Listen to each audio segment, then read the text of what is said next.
Essa velha. Você conhece essa daí? Você conhece essa daí? É assim. O português chegou lá na frente do prédio, aí falou assim, como é que faz lá? Como é que faz pra subir? Tem que chamar o elevador, né, português? Aí ele, elevador? Ô, elevador! Eu falei assim, não, português, tem que chamar no botão. Elevador? Elevador? Isso é bom, né? Isso é bom. Muito, muito bem, muito bem. O dia, ô louco, Pedro, ô louco, velho. Agora tem gente que agora que entendeu. Ô louco, vamos lá. Pega a apostila nesse trem aqui. Vamos lá. É apostila 2. Apostila 2, página. Vamos fazer um preâmbulo da apostila para você conseguir fazer a tarefa, tá? Então é o seguinte, ó.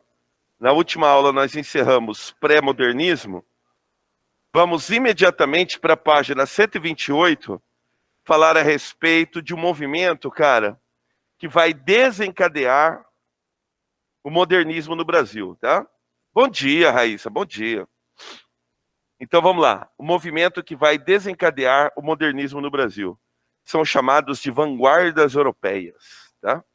Página 128. Página 128. Página 128. Eu estou devendo a atividade do AVA, tá? Eu acho que ainda não fiz atividade nem do simbolismo. Não é bom não, né, cara? Não, tá bom, tá bom. Tá bom, tá bom. Eu vou fazer isso. Pois não? Hã? Não sei, eu tô meio debilitado. De manhã eu acordei coçando o olho e tal. Professor. Eu acho que é abstinência. Hã? Depois. Ah, beleza. Pois não, minha amiga, pode falar. A Patrícia perguntou qual que é o conteúdo da prova aberta. O conteúdo da prova aberta. Conteúdo da prova aberta. Tá um pouquinho. Então, cara, de manhã acordou coçando. Acho que é abstinência das drogas. Ai. Hã? Você sabia que quem não tem colírio usa óculos escuros? Mas beleza, então. Ó, é o seguinte. É uma música. É uma música. Ô, louco. Ó, o que eu ia falar? Ah, tá. Ela perguntou do conteúdo da prova aberta. O conteúdo da prova aberta vai ser simbolismo, pré-modernismo e eu vou colocar vanguardas europeias, tá? Eu tô falando hoje, O senhor não tem dó. Não, tem tempo ainda, pô. Capítulo, no caso, o capítulo 5, o capítulo 6 e o capítulo 7. Simbolismo, pré-modernismo e vanguardas europeias, que eu vou falar hoje e vou falar semana que vem. Tenha dó. Pô, ainda tem 3 semanas pra prova aberta, velho. Dá pra colocar aqui vanguarda. Vocês reclamam da vida, né, velho? Cara, a vida é tão bonita, velho. A vida é tão legal. É bonita e é bonita. Viver e não ter a vergonha de ser feliz. Que isso, mano, velho. Vamos lá, então. Vanguardas europeias. O que você reconhece aí? Quem que tá aí na apostila? Talvez o camarada que mais ganhou dinheiro com essa desgraça. O nome dele? Salvador Dalí. O Salvador Dalí, cara, ele tinha umas perturbações na vida dele, irmão. Ele era um cara perturbado, velho. Dá uma olhada aí. Que é isso aqui? O que você tá vendo aí? Fala pra mim o que você tá vendo aí. Tem elefante. Tem cavalo. O que mais tem? Pessoas. Tá vendo uma mulher num pedestal lá em cima?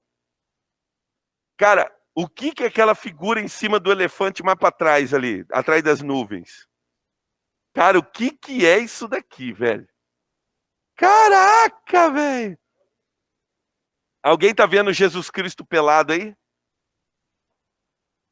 Não, não é o Jesus Cristo, mas é um ser pelado segurando uma cruz, você tá vendo? E você vê que o cavalo é endemoniado, né? Porque o cavalo reagiu à cruz, né? Então o cavalo tem um demônio, certeza. Cara, isso aqui é muito louco, irmão. Vamos lá. Uma torre, né? Tem um castelo em cima dos elefantes, não é? Mais pra trás, é verdade, cara. Cara, essa figura aqui é muito enigmática, cara. Você tá louco. Então vamos lá, então. Tem um peixe-espada também? Você vê as coisas, hein, velho? Lá embaixo, é verdade. Tá bom, então. Ó, Salvador Dalí, a Tentação de Santo Antônio. Olho sobre... É um Santo Antônio, tá ali o pelado ali, ó. Olho sobre tela. Com base na análise da imagem, responda as questões propostas. Vamos lá? Número 1. Como grande parte das obras de Dalí, essa também chama atenção pela combinação de imagens estranhas, com uma plástica de alta qualidade. Que figuras do mundo real você percebe na imagem? Aí, pronto, já coloca aí. Então, quem colocou aí que tem cavalo, que tem elefante, que tem castelo, coloca aí, coloca aí, coloca aí. Tudo que você falou, cavalo, o Santo Antônio pelado, crucifixo, uma mulher num pedestal. Vai colocando aí, descarrega aí. Elefantes, cara, peixe-espada. O cara vê as coisas, hein, velho? Você tá louco, não pode incentivar os caras, que os caras veem as coisas. Peixe-espada. Capítulos 5, 6 e 7 da apostila para a prova aberta, tá? Capítulos 6, 7, opa, 5, né? Aham, Salvador Dalí, você tá louco.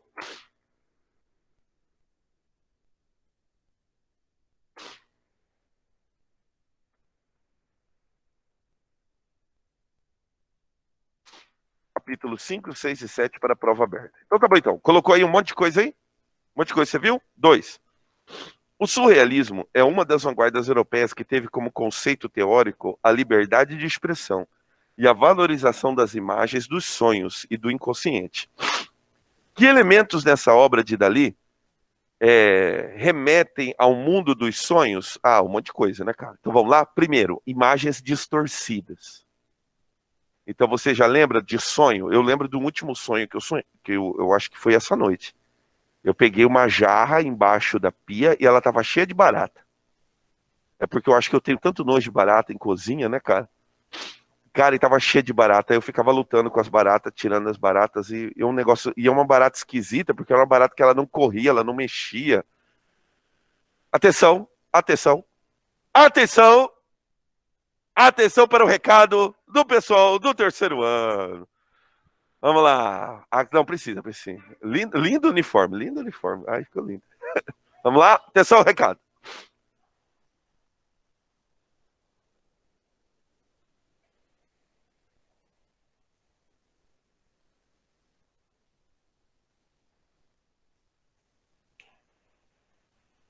Gente, eu vou dar uma dica pra você. Dia 12 é dia dos namorados, cara. É tão ruim passar o dia dos namorados sem namorado, véio. É um negócio esquisito, velho.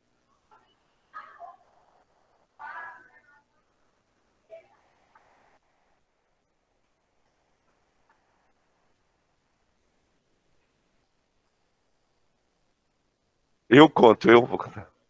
Eu vou contar, eu vou contar. Se eu souber, eu cagueto.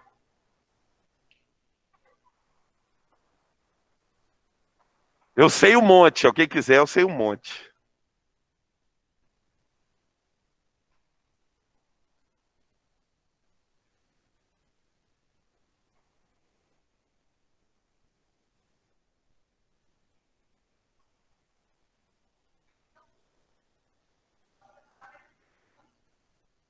Eu vou contar, eu vou contar.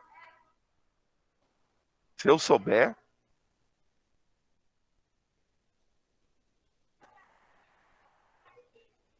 muito bom, Axel, muito bom, meus amigos.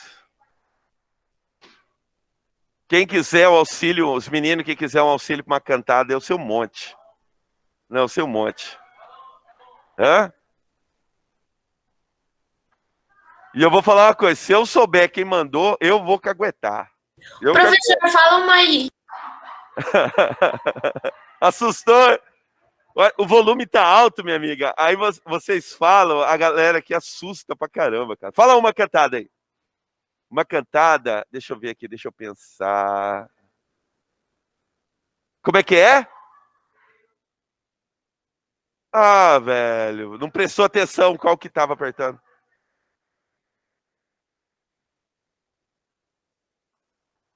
Sim.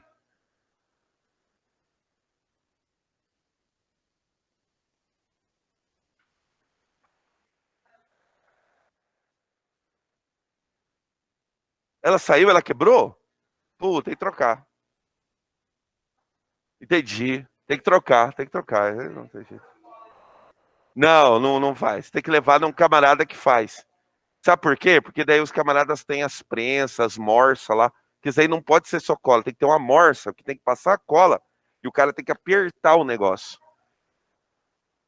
É, tem que pôr uma morsa, tem toda uma treta, irmão. É madeira.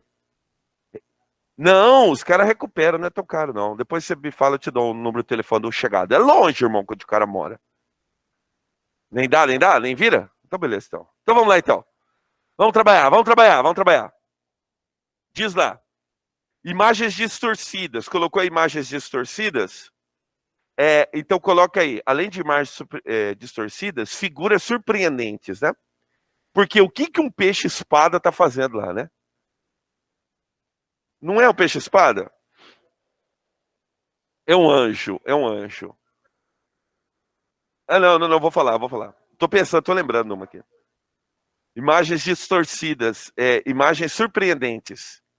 Por que imagens surpreendentes? Tem uma teta na janela? Tem! Tem duas na janela! Imagens surpreendentes. Eu acho que é o sonho, né, do moleque, né, cara? O cara olhar para uma janela e ver um negócio desse, né? Cara, tinha uma parada que os caras falavam assim. Mas tudo bem, então. Então colocou aí, beleza, colocou, tá bom. Imagens surpreendentes, imagens distorcidas. Ai, Deus, aham, aqui é um monte, velho. Palhão, por quê? Hã? É por isso que eu tô derretendo aqui, velho. Vai lá, vai lá, vai lá. Vai lá. Vai lá.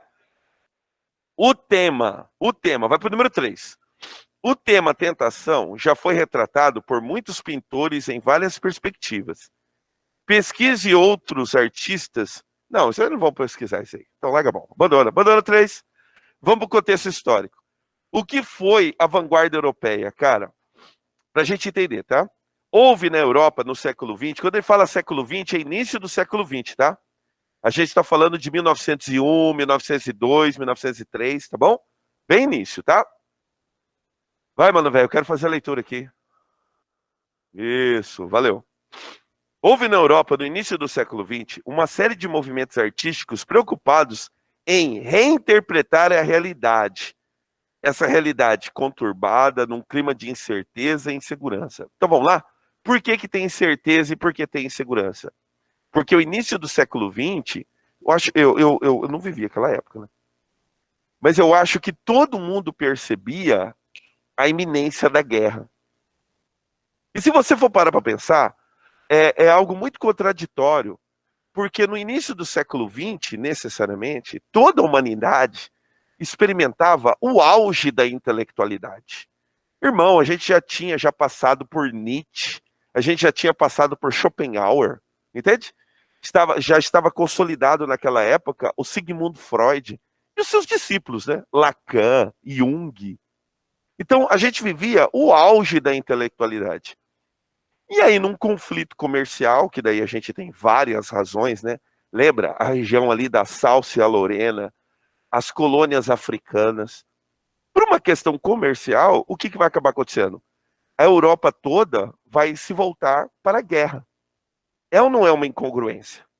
Então a gente vive o alto da intelectualidade. O que isso quer dizer? Que a gente pode resolver as coisas conversando. E aí, mano, vamos conversar, tal. Não, força bruta. E a Primeira Guerra Mundial, ela foi muito complicada porque foi a guerra de trincheira. A gente fala da Segunda Guerra Mundial porque teve a bomba, Hiroshima e Nagasaki e tal, mas o desembarque da Normandia, que foi uma carnificina desgraçada. Mas a Primeira Guerra Mundial, ela foi muito carnificina, irmão. Pensa, guerra de trincheira. Como é que era isso? Eu cavava a trincheira aqui, o cara cavava a trincheira ali, e lá pelas tantas a gente entrava numa e a gente ia pra cima um do outro, irmão. Guerra de baionetas, tá ligado? É aquela faca que cala aqui em cima do... Quem já jogou Battlefield, esse último que jogou? Primeira Guerra, né, velho? Cala a baioneta aqui, ó, e ó, pra cima do cara, irmão. Você tá louco, mete ali a baioneta no cara, palhão. Jogou o Battlefield 1? Cara, é muito louco. Cara, lá no Battlefield 1 dá pra notar bastante o negócio da aviação. Cara, a aviação era um negócio improvisado, irmão. Tem um filme muito legal chamado Fly Boys. Os caras mostram como que a aviação era um negócio improvisado. Os caras, para voar, irmão, os caras não eram doidos. Os caras não tinham amor à vida, velho. Porque aquele negócio malemar funcionava. E os caras saíam voando. E aí o treinamento para dar tiro. Aí adaptava a arma e dava tiro ali. Apertava o gatilho ali. Hoje não, hoje é tudo computadorizado. Tem GPS, tem não sei o quê. O cara não erra mais, né? O cara não erra mais. Outra, a maioria não vai ser nem tripulado mais, né? Vai ser tudo drone, não é? Não, mas pensa, a Primeira Guerra Mundial, os caras improvisavam tudo, velho. Os caras eram doidos. Agora, veja bem. Eu tenho um advento de uma guerra que vai ser uma guerra muito selvagem, que vai ser a Primeira Guerra Mundial. Pois não. Ah, pode crer. Excelente. Assim, Heil Hitler, né? Heil Hitler. Beleza. Então, vivia-se um tempo de conturbação. Qual que é o tempo de conturbação? Eu não sei falar. Fala. Conturbação. Obrigado. O tempo de conturbação. Então, para isso, tais movimentos causaram uma ruptura total no que havia de tradicional na arte. É como, então, se eu concluísse o seguinte. Peraí. Se o que a gente vai ter agora vai ser a guerra, então, irmão, tudo que a gente chama de intelectualidade que nos levou até aqui agora, falhou. Então, agora nós precisamos de uma outra intelectualidade. A gente precisa de uma outra arte. A arte que até então nos levou até aqui, essa arte ela falhou. Essa arte ela não interessa mais. Agora vai interessar uma nova arte. E como será essa nova arte? Vamos tentar? Vamos lá. Novas linguagens artísticas foram criadas. Novas visões de mundo acabaram sendo reveladas. A arte nunca mais seria a mesma. O tempo da liberdade artística total havia chegado. E esses movimentos de ruptura foram chamados de vanguardas. Então são chamadas as vanguardas europeias, tá? Então tá bom então. A nomeação vanguarda provém da língua francesa. É uma união de duas palavras. Avant, que é frente, adiantado, e garde, que é guarda. O que temos então é o termo avant-garde, uma guarda avançada no campo das artes que foi adaptada para a língua portuguesa. O período em que se desenvolveram as vanguardas europeias foi muito conturbado. De novo a palavra aqui. Conturbado. Temos, em 1914, a Primeira Guerra Mundial.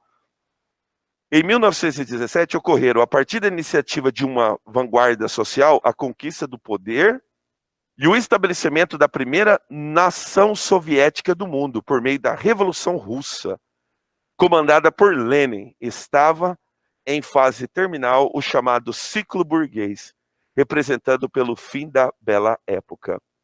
A Europa passava por uma verdadeira crise de valores, em que a filosofia, a religião e a moral não tinham mais a capacidade de explicar o que estava acontecendo. O velho mundo deixava de ser um modelo de civilização do Ocidente. Nem a euforia pelos avanços técnicos científicos era mais suficiente para amenizar o desespero no qual se encontrava a sociedade da época. Nesse contexto dramático, surgiram artistas que buscavam interpretar a realidade com outro olhar.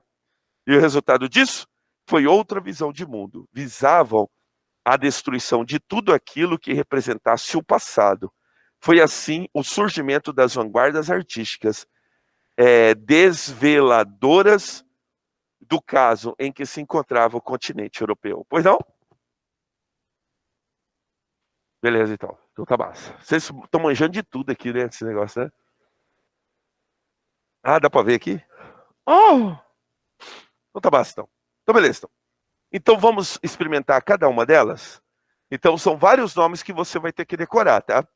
Você vai ter que decorar o movimento, sobretudo o nome de algum artista ligado a esse movimento e alguma característica para você saber identificar, tá? Necessariamente ela tem uma ordem, mas também essa ordem ela é um pouco confusa, tá? Então a gente vai tentar resumir aqui o máximo aqui para você se enquadrar. Então tá.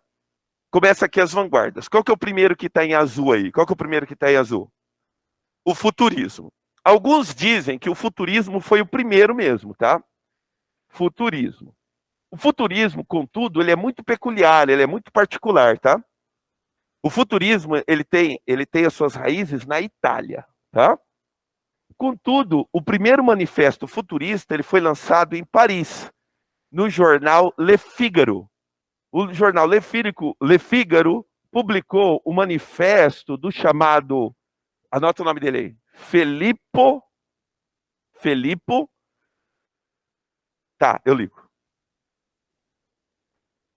Ele mesmo, só fala aí os dois P's aí, só fala aí as duas letras dobradas aí, onde que é? Tomás com dois M's, né? Ah, tô ligado. Filippo Tommaso. Tommaso com S ou com Z? S. Filippo Tommaso Marinetti. Assim?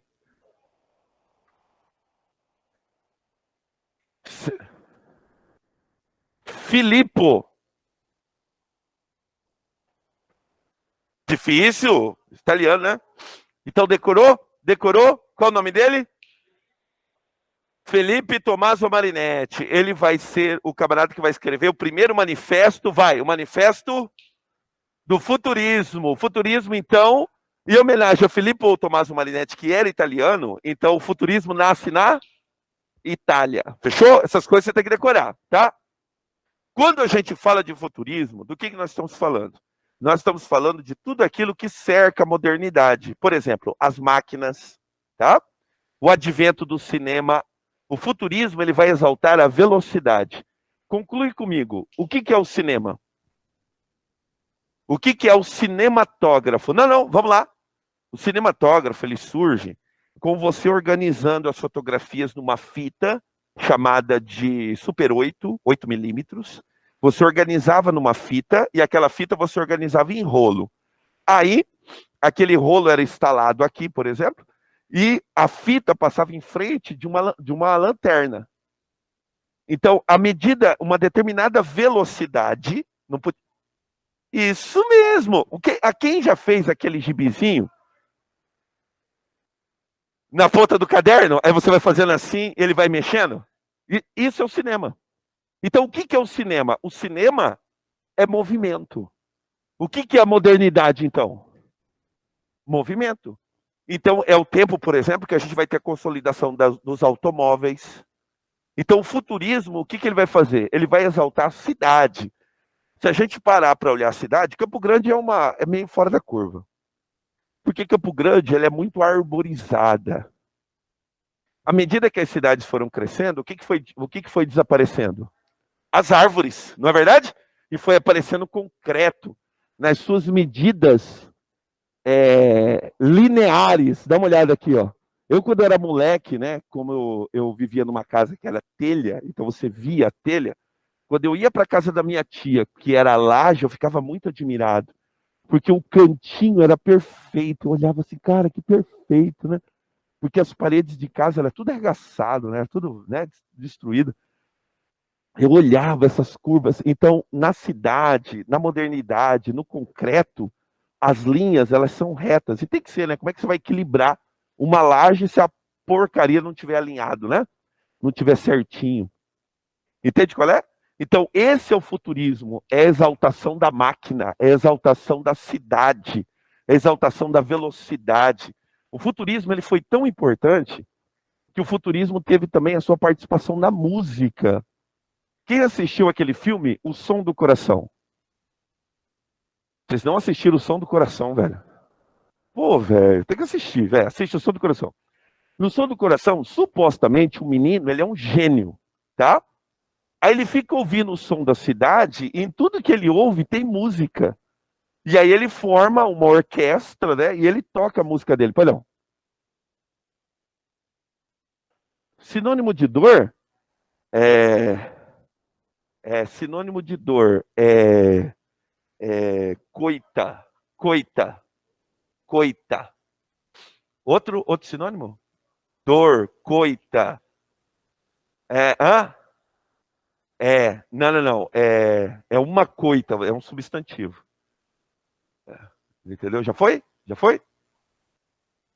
Nada, tô aí para isso. Então, beleza, então. Beleza, então, futurismo, exaltação. Eu ia falando da música, né? Então criou-se muitos instrumentos naquela época, tá? Instrumentos que representassem o dia a dia, a sociedade, as pessoas falando, entende? Então você anda pela cidade, você ouve buzina, odeio buzina. Carro passando, moto, desgraça de moto passando. Moto irrita você? Moto irrita você? Me irrita demais. E eu tô lá em casa, eu moro lá na Bahia, né, velho? Passa aqueles motoboys. Desgraça do inferno. Hã? Qual deles? Eu moro quase em frente ao Marrakech, né? Lá ainda é shopping ainda, né? Shopping Marrakech. Mas tá bom. Tudo bem pro futurismo? Gosto de você como amigo, sinônimo de dor. Ai, meu Deus do céu, Amilcar. Sinônimo de dor. Gosto de você como amigo.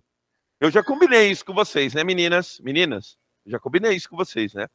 No dia que o menino vier pedir você em namoro, pelo amor de Deus, fala pra ele assim: eu não quero namorar com você. Pronto. Porque esse negócio de falar que eu te quero como amigo, irmão, você aí rasga o coração do moleque, velho. Não, mas pensa na cabeça do menino. Ele tá afim de beijar. Entendeu? Não, o problema é dele, verdade. O problema é dele. Você não tem nada a ver com isso. Literalmente o problema é dele. Mas, veja bem, essa história de falar assim, não, eu só quero a sua amizade. O menino não tá nem aí pra sua amizade. O menino quer saber de namorar, quer saber de beijar. Se não é pra beijar, pra ser amigo, ele vai pro futebol. Beleza, então. Beleza, então. Vamos lá, então. Vamos lá. Tudo bem com o futurismo? Tudo bem? Então vamos lá. Depois, então, veja bem, no futurismo, muito importante dizer, tá? No futurismo, as esculturas, elas vão representar, olha lá, a escultura. Na escultura ela vai representar o movimento. Você tá ligado? É por isso que as esculturas, elas vão ser meio disformes, porque ela vai tentar pegar justamente o movimento. Olá, muito bem, tem nada a ver, mas tudo bem. Vamos lá. Vamos lá, vira a página 130, vira a página 130. Olha só o futurismo, o culto à máquina, o culto à velocidade, o culto à guerra. O futurismo era muito ligado aos maquinários de guerra, tá? O culto à máquina, à velocidade, significa o desejo de ruptura com o passado. A guerra era vista pelos futuristas como uma forma de higiene do mundo. Leia o trecho do Manifesto Futurista. Filippo Tommaso Marinetti. Nós queremos glorificar a guerra. Única higiene do mundo. O militarismo, o patriotismo, o gesto destruidor, o anarquistas, as belas ideias que matam. A realidade em pleno movimento, no campo das artes plásticas, buscou-se demonstrar objetos com alta velocidade. Legal, né? Então pintava-se, por exemplo, a velocidade dos carros, a velocidade dos cavalos, tá? É a tentativa de representação da sensação dinâmica da realidade. A imagem de um cavalo, o galopar, por exemplo, não teria 4 patas, e sim 20 devido à movimentação. Palavras de liberdade e analogia. Aí ele vai falar aqui um pouquinho das palavras de liberdade, etc. Aí, meus amigos, o que acontece? Durante o nosso estudo sobre simbolismo, quem que nós estudamos? Nós estudamos um movimento artístico chamado de impressionismo. O impressionismo, ele estava nitidamente ligado aos elementos da bela época e, sobretudo, com uma tentativa de mostrar o quê? A beleza. Aí, o que eu tenho? Eu tenho um dos primeiros movimentos de vanguarda. O futurismo foi um dos primeiros? Foi. Mas se a gente pudesse organizar esse negócio, a gente organizaria a partir do expressionismo. Por que expressionismo? Porque no impressionismo, o que ele vai tentar fazer? Mostrar a beleza do lugar. É ainda uma arte ligada à manifestação do belo, que é um conceito grego de arte. O que o expressionismo vai fazer? O expressionismo vai fazer o contrário. Ele não vai tentar mostrar o lugar porque o lugar é belo. Ele vai tentar mostrar o lugar na medida em que isso mesmo, à medida que o pintor experimenta o lugar. E o pintor pode experimentar o lugar de uma hora que ele está o quê? Que ele está triste, que ele está magoado, que ele está, vamos lá? Que ele está com dor.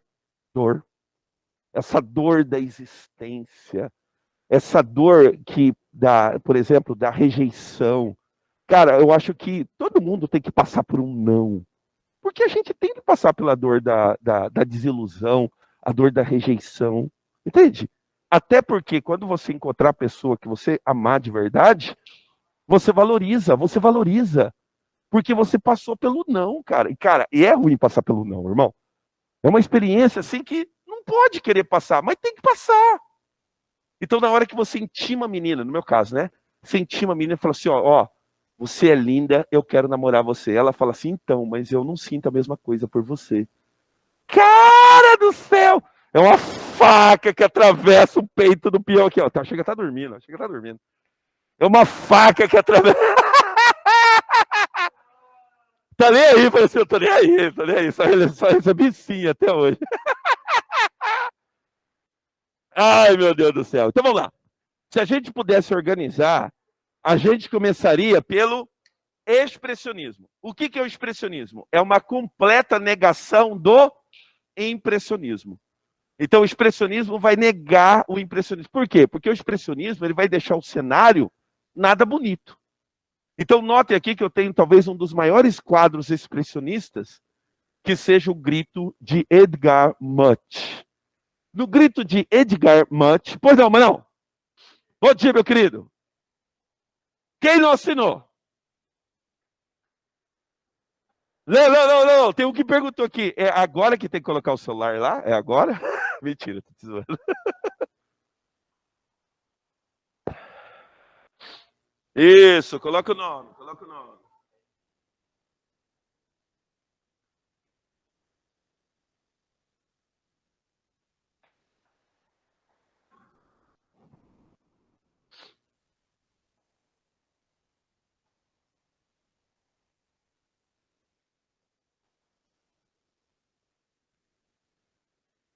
Entendeu? Entendeu?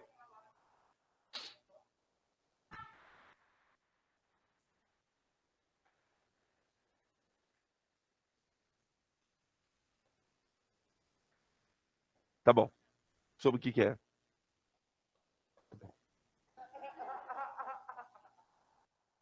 É lindo, né? Vamos lá. Pois não. Não, não, não. Não, não, não. Beleza. Final da aula, final da aula. Final da aula tem tanta gente para falar. Mas beleza, então. Então, todo mundo está vendo aqui o grito de Edvar Munch. Sabe o que Edgar Munch vai fazer com a gente? Vai fazer com que a gente volte lá para o conceito de arte a partir de Merleau-Ponty. O que Merleau-Ponty falou? Que a literatura é uma tentativa desesperada de dizer o... Mas não, como é que a gente vai pintar o medo? Não é verdade? Então, o camarada, ele está dando um berro aqui de pavor. O Edgar Munch pinta o pavor. E na hora que ele pinta o pavor, o que acontece? A realidade em torno dele fica distorcida. Eu não sei se você já passou por um momento de intenso medo, intenso pavor. Você deve se cegar, você não deve olhar para as coisas mais que estão do seu redor. Você que só quer saber de correr, você só quer saber de gritar, entendeu? Reagir de alguma forma, isso é importante. Um monte de gente reage de maneira diferente do medo. E quando a gente encontra o medo, algumas pessoas choram, algumas pessoas se mijam, outras pessoas gritam, né? Mas tem outro grupo de pessoa que pula para cima. Você já viu já? Tem uns caras que pula para cima, irmão. Eu tenho para mim que os maiores medrosos da história foram os grandes guerreiros.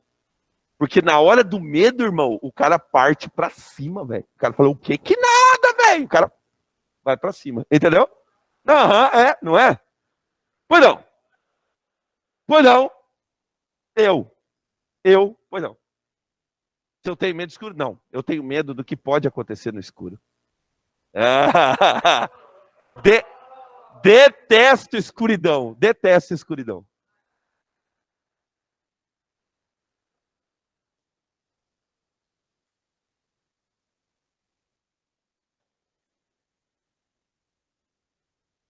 É, né, velho? Aham. Eita, venha!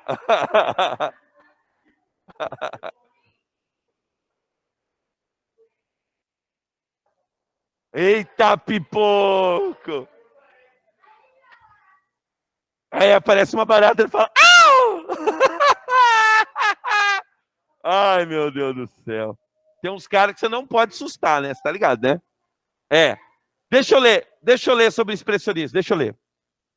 Esse outro importante movimento de vanguarda foi criado na Alemanha. Então coloca aí, vai lá.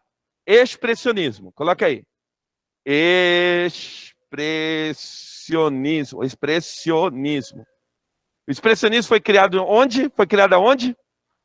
Na Alemanha. Fechou? Vamos associar um nome ao expressionismo, cara. Vamos associar um nome. Vamos colocar aqui o Edgar Munch, tá? Vamos colocar aqui o Edgar Munch. Vamos colocar o Edgar Munch. E vamos colocar um outro nome aqui. Quem que nós vamos colocar? Não vamos colocar a Anitta, não. Vamos colocar outro aqui. Edgar Munch. Ah, cara, sabe quem que a gente vai colocar aqui? Edvar. Não, Edgar. Edgar ou Edvar? Edvar, obrigado, Manão. Edvar Munch. Ah, coloca outro nome aqui. Van Gogh. Van Gogh, tá? Van Gogh talvez seja o maior nome expressionista que nós temos, tá bom? A gente atribui o Edgar Munch, mas o Edgar Munch, ele vai pintar o quadro dele lá em 1890, é isso mesmo? Quanto que tá aqui? Não falou a data, né? Não falou, mas é final, entendeu? De 1900. Aí a gente vai ter um grande nome expressionista que vai ser o Van Gogh. Então o Van Gogh, lembra aquela pintura da Noite Estrelada? Ah, outra coisa que o Van Gogh gostava muito de pintar, o autorretrato dele. Então ele pintava ele mesmo. Lembra de uma ocasião que o Van Gogh, ele brigou com o namorado dele, porque ele era homossexual, brigou com o namorado dele, aí ele arrancou a orelha e mandou pro namorado. Sabe dessa história? Ah, não. O pessoal fica distorcendo a história ao longo do tempo, falando que mandou para um amigo, que mandou para uma prostituta, e mandou para o namorado dele. Sério, era para o namorado dele. Agora, o que isso quer dizer, eu não sei, entendeu? Toma aqui o pedacinho da minha orelha que você sempre gostou, eu não sei. Eu não sei, irmão. O significado disso eu não sei. Mas ele pintou, vamos lá? Ele pintou ele mesmo enfaixado a orelha. Por quê? Que era um momento de extrema tristeza e tal. O Van Gogh teve uma treta que ele não vendeu nem um quadro. Acho que minto, acho que ele vendeu um quadro para um parente dele, né? Para um parente dele, um lance assim, mas vendeu barato. Hoje o Van Gogh é um dos artistas mais caros que a gente tem. Então uma tela de Van Gogh pode ser vendida por milhões. Né? A gente nem fica sabendo, né? Nem fica sabendo, só sabe que depois vendeu tal. Beleza, então. Então vamos lá. Como é que é? Cara, hoje em dia uma tela de Van Gogh você vai ter acesso em museus, mas tem coleção particular. Tem coleção particular. Aí você não fica sabendo, você fica sabendo depois. Cara, não, aí é que tá.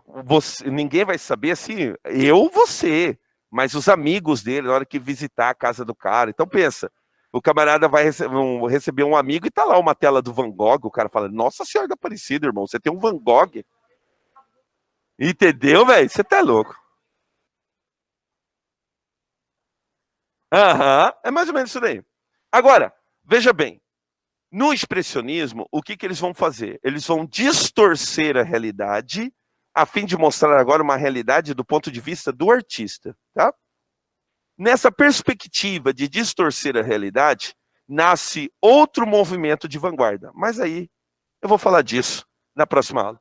Guarda aí, eu falei de futurismo e falei de expressionismo, certo? Então guarda aí.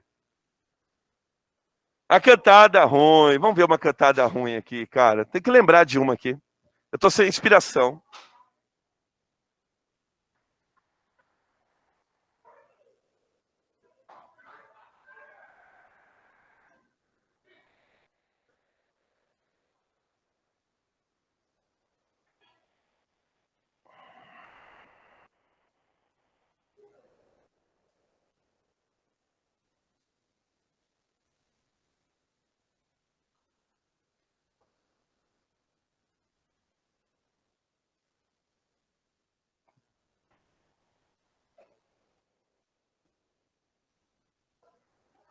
Ó, vamos fazer o seguinte, eu vou embora.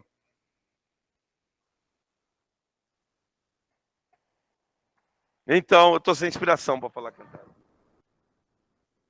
Tô sem inspiração pra cantada.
Estão me ouvindo? Estão me vendo?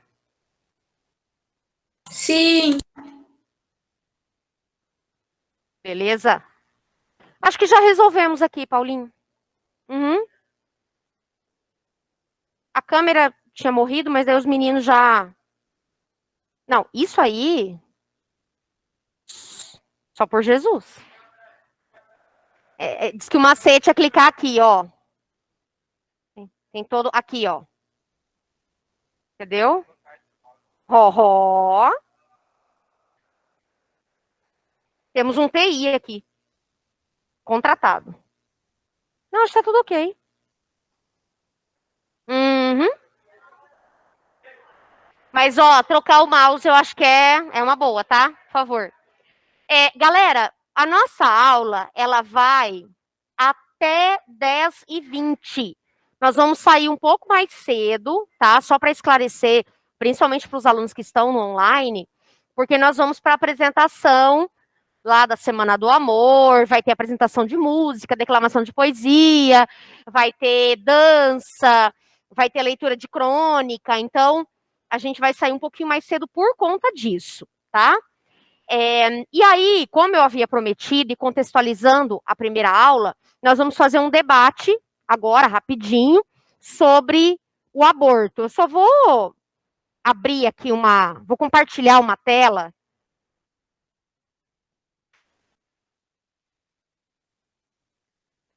Só para eu registrar o que a gente está trabalhando, tá? Principalmente para quem está no online.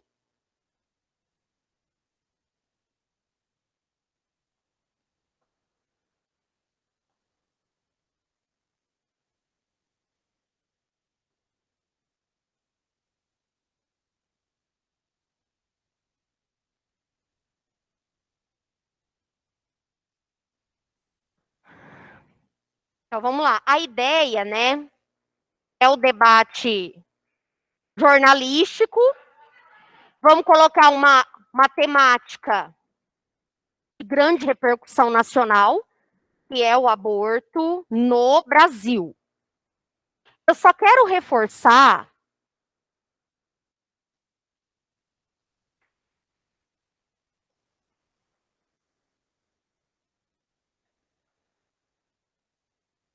Hum.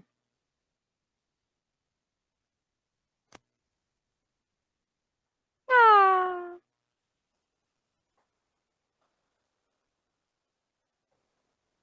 pois é.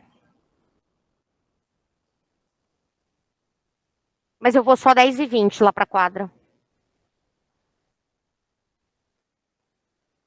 Gente, esse mouse tá me dando um samba aqui. Ó, duas observações. Constitucionalmente, Constituição.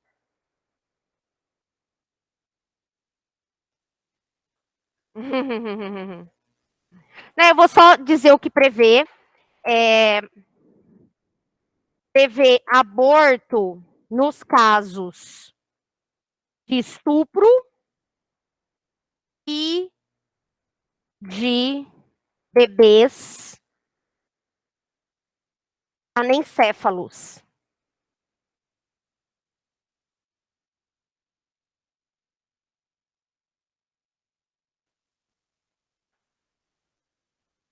Anencéfalos.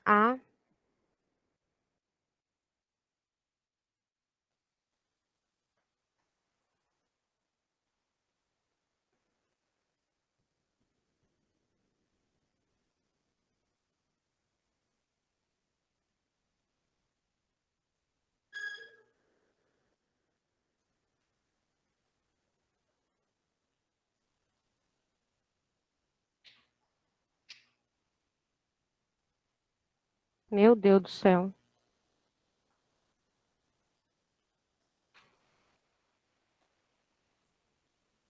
Mas é o mouse que não tá funcionando, eu não consigo nem chegar lá.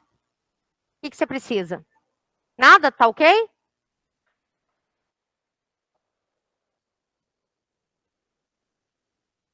Vai lá.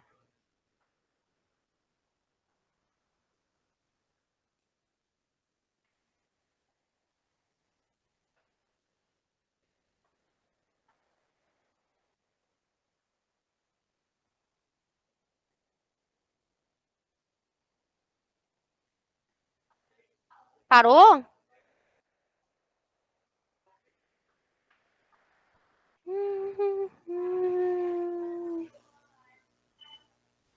A câmera parou.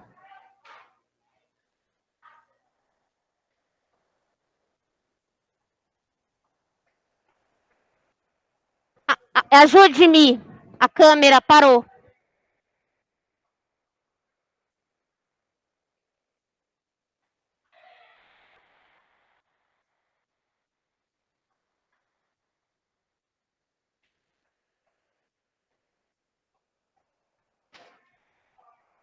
Me ajuda, me ajuda. Parou a câmera.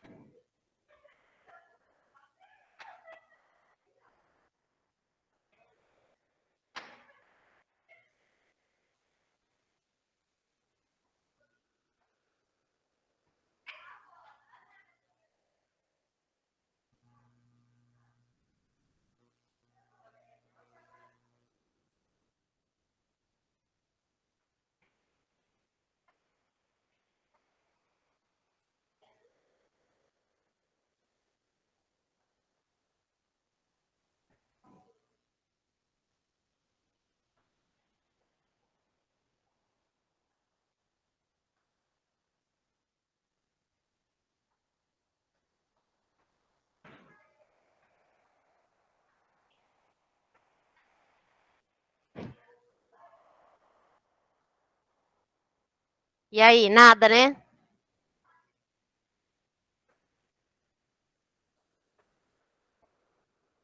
Então chama o Paulo para mim. Galera, enquanto vocês não veem a câmera, eu vou começar aqui, tá? Ó, mas pelo menos vocês estão me ouvindo. Ó, eu só coloquei ali para eles que a Constituição prevê o aborto no Brasil em 2 casos, tá? O Paulo já tá vindo resolver, tá, gente? Só tô direcionando um pouquinho. 2 casos, estupro e nos casos de bebê anencéfalo, que daí é risco tanto para o feto, né, quanto para a mãe, tá? Então, vamos problematizar essa ideia. Eu queria, assim, que quem é contrário ao aborto começasse a falar. Um representante do que é contrário ao aborto. Quem é contra o aborto pode falar. A câmera não está funcionando. A câmera. Ó, aqui a Heloísa é contra no online, o Vinícius é contra. Se vocês quiserem dar o ponto de vista, pode escrever que eu leio. Quem é contra aqui que vai falar?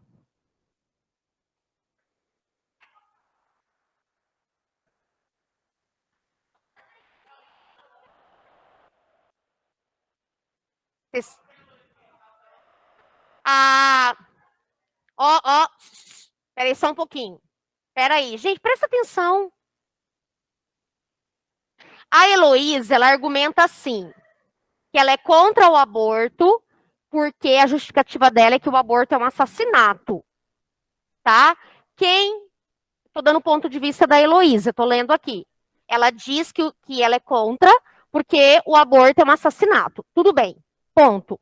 Quem é a favor, contrapõe o que ela disse. Por que não é um assassinato, já que você é a favor? O ser humano, ó, só um pouquinho que eu tenho que falar para eles.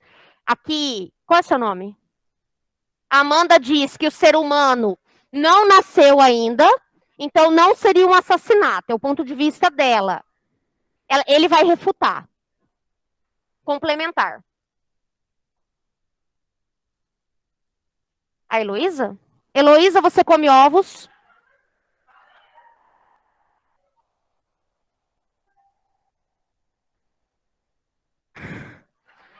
Estão perguntando aqui se você come ovo. Deve ter alguma coisa relacionada à vida. Ela come.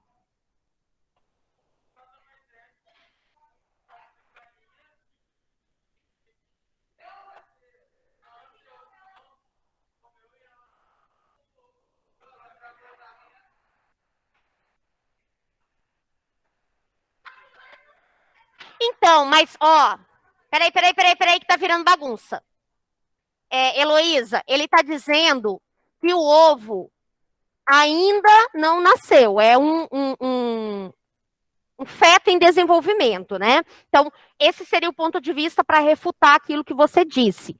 A Maju Escobar, ela concorda com a Amanda, reforçando aqui o que a Amanda disse, que não nasceu ainda. Esse bebê, esse indivíduo ainda não nasceu. Aí, Amanda, em contrapartida, eu queria que você expusesse seu ponto de vista, até que mês, isso, que semana eu teria, então, um indivíduo dentro do ventre dessa mãe.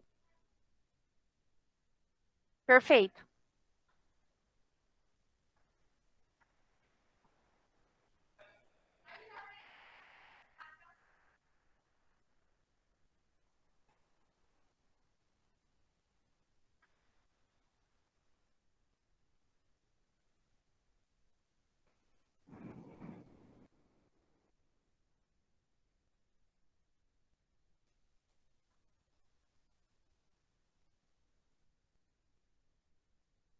Certo, certo. Assim, obrigada.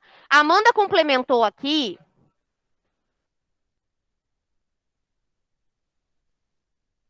A Amanda complementou aqui essa questão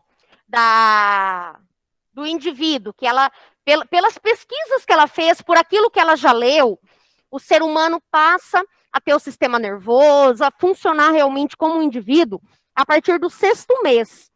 Mas assim, desculpa, 6 semanas, 6 semanas.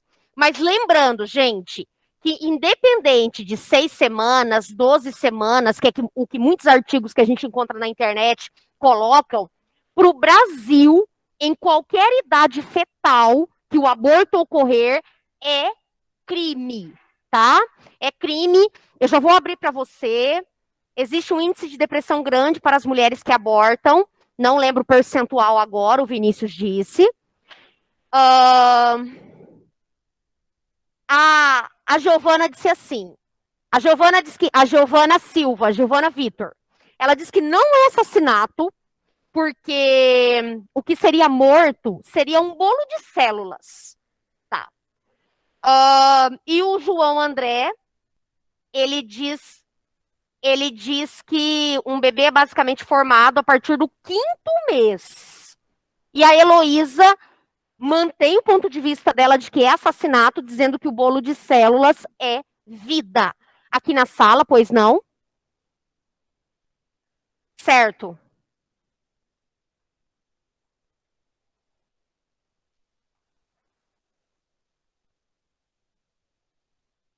Aham, sim.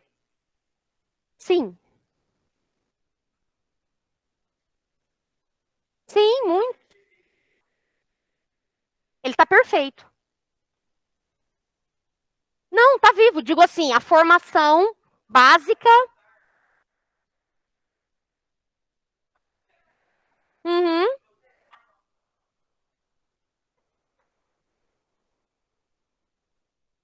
Então, o colega tá.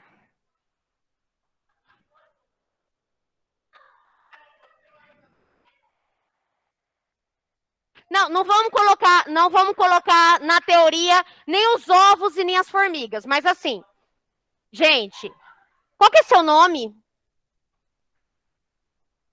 Gustavo. O Gustavo também defende o ponto de vista da vida, porque ele alega assim, o exemplo que ele deu é interessante, sobre a lógica da prematuridade de crianças que nascem, às vezes, de 6 meses, 7 meses, 8 meses, e ficam na incubadora para terminar esse desenvolvimento e sobrevivem, tá? Esse é o ponto de vista. A Giovana, 6 semanas, aham. A Giovana abriu aqui, eu acho que o ponto é que o aborto vai acontecer de qualquer jeito. Olha que interessante. Legalizando, ele ou não vai acontecer, e legalizando, né, seria uma segurança para para gestante. Exatamente. A Giovana Vitor que disse isso, eu acho interessante o ponto de vista, por quê? Os abortos clandestinos, os percentuais, eles são muito grandes na sociedade, né?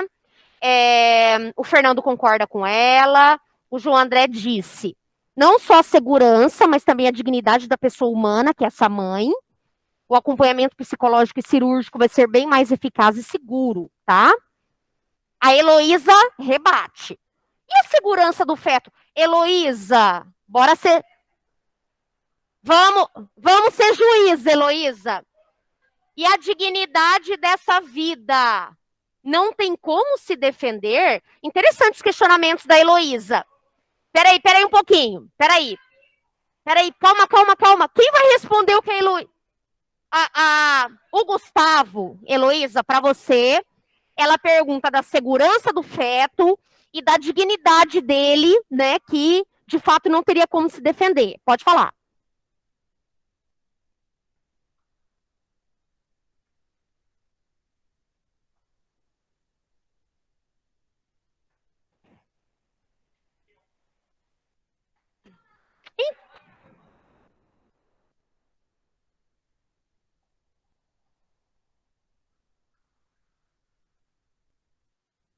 Certo.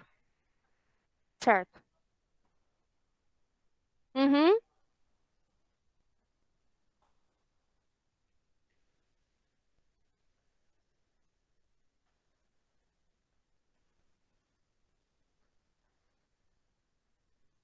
Ó, o ponto...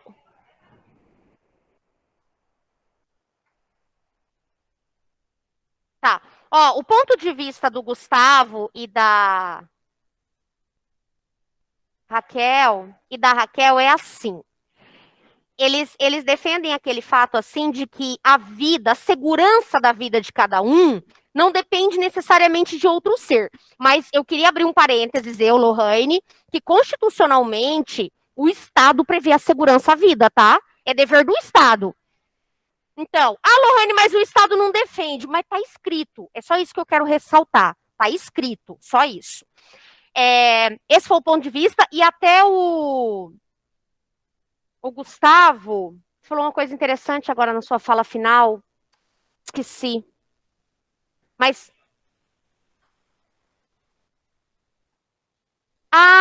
isso. Eles alegam, ele e a Raquel, o Gustavo e a Raquel, essa questão, muitas vezes, da necessidade desse aborto para evitar que maus tratos, abandonos continuem a ser tão recorrentes na sociedade. Muitas crianças passam, né, por situações complicadas dentro do lar, e então, por que essa mãe teve esse filho? Mais ou menos esse é o ponto de vista que eles trazem, né? Uhum. Isso. Entendi. A Raquel reforça que muitas mães não têm condições de criar esses filhos e tudo mais. Eu vou abrir para a Ana Lívia, que vai falar, e aí eu vou ler o ponto de vista da Beatriz Américo, que é gigante aqui.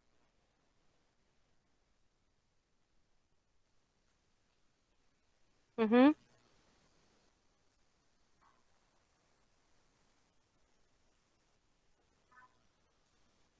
Sobreviverem, né?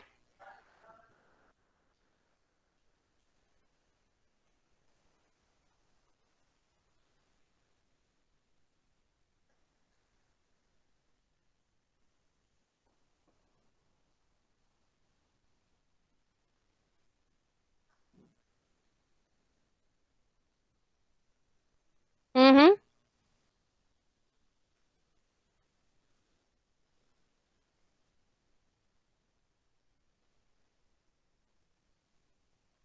Do que ter que entregar para adoção.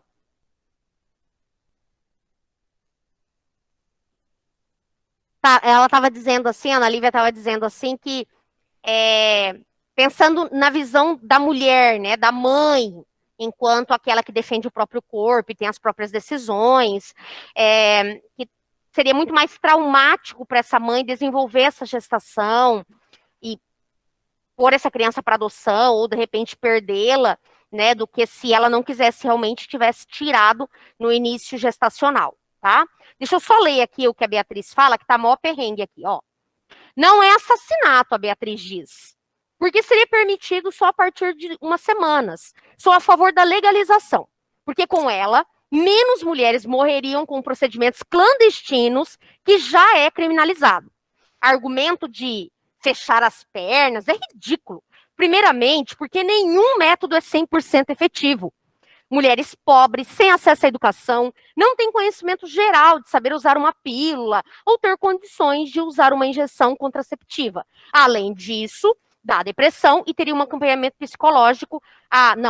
Teria, né, o Estado, certamente, acho que é isso que ela quis dizer, que ofertar um acompanhamento psicológico antes desse aborto. A Giovana concorda com a Beatriz, o Vinícius também. O José André diz assim, e a segurança do feto? E a dignidade dessa vida que não tem como se defender? É praticamente a mesma coisa que pedir segurança para uma bactéria. Ainda mais do feto, quando se trata dos primeiros meses. Ele está respondendo a pergunta da Elo. A Beatriz, de novo, a mulher tem direito de escolha para saber se ela está preparada fisicamente e psicologicamente ter um filho. A Heloísa. E a mulher tem direito de escolha para saber se ela está preparada fisicamente e psicologicamente? Ah, não, é a pergunta. E esse feto tem direito de viver. E a Beatriz? Você criaria o filho dessa pessoa? O João. Vale lembrar que mais de 55% das mães tiveram filho sem planejamento. A Beatriz. Tá preparada para ter um filho agora? Pô. Mas a gente vai ter que sair. A Renata. Então você prefere praticamente obrigar uma pessoa que não quer ter um filho ao invés do aborto? A Heloísa. Você criaria... Não. Esse não é o ponto. Aí o Vinícius. E o Vinícius? E a mulher tem direito de escolha. Ah, tá. Aborto não é uma questão individual. Por quê, Vinícius? E como que o feto vai argumentar? A questão é que muitas vezes os abortos clandestinos não matam só o feto, mas também a mãe. Isso é uma boa observação, Giovana.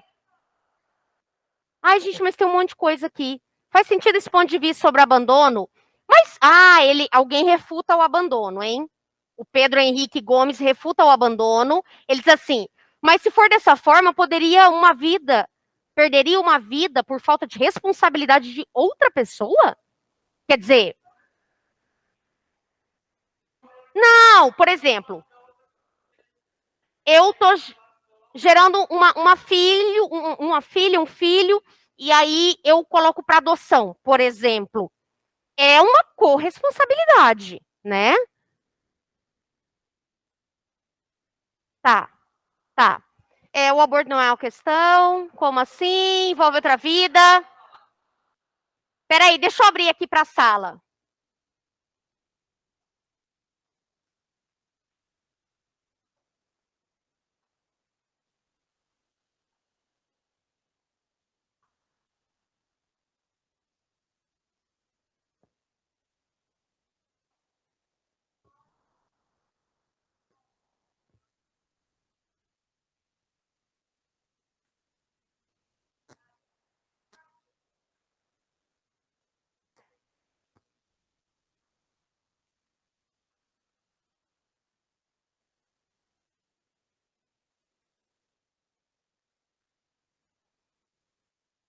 Entendi. Qual que é o seu nome? Gente, a Suiane falou uma coisa interessante aqui. Dentro de uma perspectiva social, ela alega assim, que tem toda a relação dessa mãe, do direito da mãe, da questão de mães que que abandonam os filhos, que lotam os orfanatos, que têm depressão pós-parto, aquelas que na depressão pós-parto matam os próprios filhos, enfim. Então você está meio que negligenciando uma realidade em prol desta vida, tá? Esse é o ponto de vista dela. Gente, eu vou ter que parar, porque eu vou ter que levar vocês para a atividade, infelizmente. Tem como a gente retomar essa discussão na próxima aula? Desculpa, tá? Não dá tempo. Tem um monte de ponto de vista legal aqui.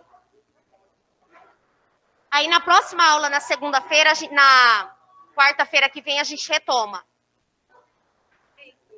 eu vou pedir esse chat para eles imprimirem, para a gente ler na próxima aula, tá? E fechar a discussão. Obrigada pela participação de vocês. Beijão. Beijo, meu amor. Tá funcionando esse trem aqui.